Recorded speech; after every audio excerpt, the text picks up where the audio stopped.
अऊज़ु बिल्लाहि मिनश शैतानिर रजीम बिस्मिल्लाहिर रहमानिर रहीम इन्नल हम्दलिल्लाहि तआला नहमदुहु व नस्तईनु बिहि व नस्तगफिरुहु व नऊज़ु बिल्लाहि मिन शुरूरि अनफुसिना व मिन सय्यिआति अमालिना मन यहदिहिल्लाहु फला मुदिल्ल लहु व मन युद्लिल फला हादिय लहु व अशहदु अन ला इलाहा इल्लल्लाहु वहदहु ला शरीक लहु व अशहदु अन्न मुहम्मदन अब्दुहु व रसूलुहु सल्लल्लाहु अलैहि वसल्लम।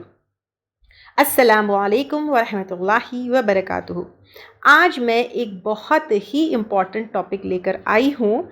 प्रॉपर्टी रेंट पर देने और लेने के मामले में एक बहुत ही आम तरीक़ा है जो लोगों में बहुत ही ज़्यादा प्रैक्टिस किया जा रहा है। What is this? This is property को लीज़ पर देना या लेना। ये क्या तरीक़ा है? लोग समझते हैं कि प्रॉपर्टी को लीज पर देना या लेना इट्स जस्ट लाइक रेंट पर लेने या देने का एक और तरीक़ा है, लेकिन प्रॉपर्टी किसी को किराए पर देना या फिर लीज पर देना यानी रेंट पर देना या लीज पर देना, इन दोनों में ज़मीन और आसमान का फ़र्क है। और सबसे बड़ा डिफरेंस ये है कि प्रॉपर्टी को रेंट पर यानी किराए पर देना जायज़ है और लीज़ के तरीक़े से किसी को देना या उस तरीक़े पर किसी को लेना ये बिल्कुल हराम और नाजायज़ है। प्रॉपर्टी रेंट पर देना एक बहुत ही सिंपल सा तरीक़ा है जिसमें टेनेंट ओनर को हर मंथ यानी हर महीना जो भी फिक्स्ड अमाउंट है वो दे देता है। लेकिन प्रॉपर्टी लीज़ पर देने के लिए टेनेंट यानी घर का जो ओनर नहीं है, जो घर में आकर रहने वाला है, वो पार्टी क्या करती है या वो इंसान क्या करता है, प्रॉपर्टी के ओनर को एक बहुत ही ह्यूज अमाउंट देता है। वो अमाउंट काफ़ी ह्यूज होता है, जैसे 5 लाख 10 लाख या अगर प्रॉपर्टी बहुत ज़्यादा बड़ी है तो और भी बड़ा अमाउंट हो सकता है।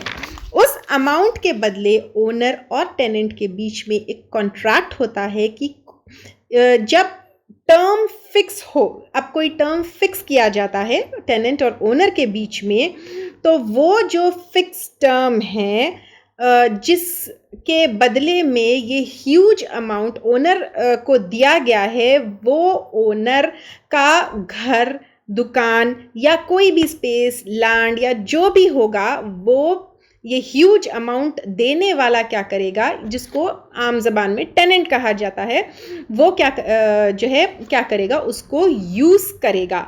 और ये कॉन्ट्रैक्ट का एक स्पेसिफाइड टर्म कंप्लीट होने के बाद, यानी जो भी कॉन्ट्रैक्ट में स्पेसिफाइड टर्म है, साल 2 साल 4 साल जो भी है, तो वो कंप्लीट होने के बाद वो जो टेनेंट है, एक्चुअली टेनेंट नहीं है क्योंकि टेनेंट वो होता है जो किराया देता है, लेकिन ये जो अमाउंट ह्यूज अमाउंट देने वाला है वो अपना क्या होगा, कॉन्ट्रैक्ट का टर्म कंप्लीट होने के बाद प्रॉपर्टी को छोड़ देगा, वकेट कर देगा और जो ह्यूज अमाउंट उसने ओनर के पास रखा था वो उसको वापस भी as it is without any deduction दे दिया जाएगा। ये बहुत ही कॉमन तरीक़ा है जिसके थ्रू जो है फ्लैट्स, शॉप्स या इवन बड़े बड़े स्पेसेस जैसे लैंड्स जो गोडाउन, फंक्शन हॉल्स वगैरह के लिए यूज़ किए जाते हैं, उस पर लेने और देने का बहुत ही कॉमन और बहुत ही आम तरीक़ा है। इस तरीक़े में इस्लामिक रूलिंग क्या है? ये तरीक़ा बिल्कुल हराम है क्योंकि किसी भी माल के ऊपर जो नफ़ा आता है, जो फ़ायदा आता है, वो क्या होगा, रिबा होगा और वो सूद होगा। जब हम किसी को कुछ माल देते हैं और उसके ऊपर कोई भी फ़ायदा, कोई भी बेनिफिट लेते हैं, तो वो क्या होगा, रिबा होगा, वो सूद होगा। यहाँ पर लैंडलॉर्ड या ओनर ऑफ द प्रॉपर्टी को एक अमाउंट दिया जा रहा है और सेम अमाउंट वापस दिया जा रहा है। इस डील में जो अमाउंट है वो लोन है, वो कर्ज है और कर्ज पर बेनिफिट रिबा है और वो हराम है। और यहाँ पर बेनिफिट क्या है? बेनिफिट अमाउंट देने वाला प्रॉपर्टी को इस्तेमाल कर रहा है, उससे फ़ायदा उठा रहा है और ये प्रॉपर्टी का फ़ायदा उठाना, उसमें रहना, उस स्पेस को यूज़ करना क्या है, इंटरेस्ट होगा या फिर रिबा होगा या फिर की गिनती सूद में आएगी, क्योंकि आप सल्लल्लाहु अलैहि वसल्लम ने फरमाया कुल्लु क़र्दिन जर्र मनफ़अतन फ़हुवा रिबन, कोई भी क़र्ज़ के ऊपर अगर कोई भी बेनिफिट आता है तो फिर वो क्या है, रिबा है, वो सूद में काउंट किया जाएगा। आप बड़े बड़े शयूख जैसे शेख उतैमीन वग़ैरह के इस पर फतावे भी देख सकते हैं कि इस तरह लीज पर प्रॉपर्टी देना और लेना कम्प्लीटली हराम है, और सूद किसी भी टाइप का हो वो हराम है, कबीरा गुनाहों में से है, अल्लाह और उसके रसूल सल्लल्लाहु अलैहि वसल्लम से जंग है।